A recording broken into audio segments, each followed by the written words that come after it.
excellence must be pursued, it must be wooed with all of one's might and every bit of effort that we have. And each day there's a new encounter, each week is a new challenge.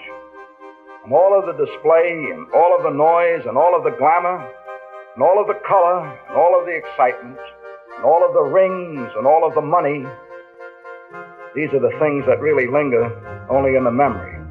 But the spirit, the will to excel, the will to win, these are the things that endure. Can be a leader, can be excited, can be first in line when things are going great. The test is when you battle through tough times, when things aren't perfect, where do you stand? This is your night.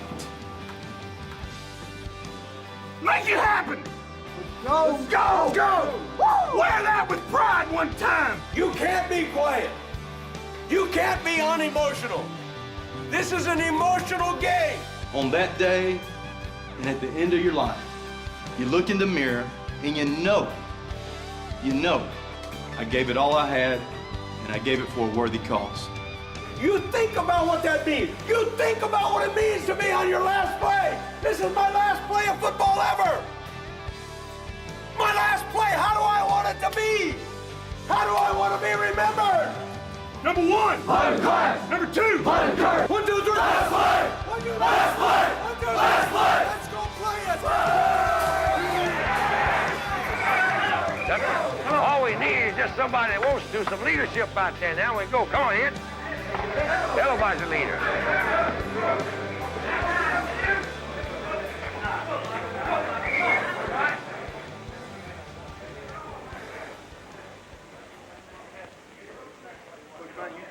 You don't need to do it. My father never saw me play. You play for your fathers tonight.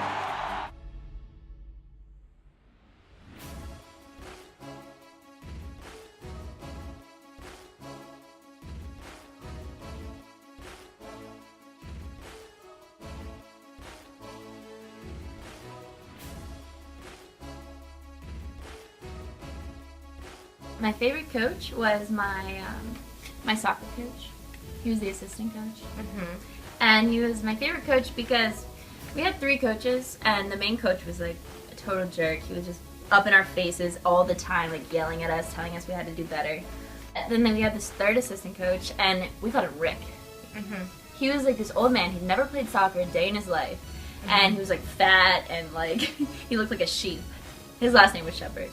And he was so cute because whenever we were like upset from the main coach yelling at us, he would just come over, like put an arm around us and like tell us we were doing really good and like not to worry about the main coach and like just keep it up. And like he was like really, he was the teddy bear, I think, is what we defined him at. He was just like a good solace after the harsh punishment of our main coach.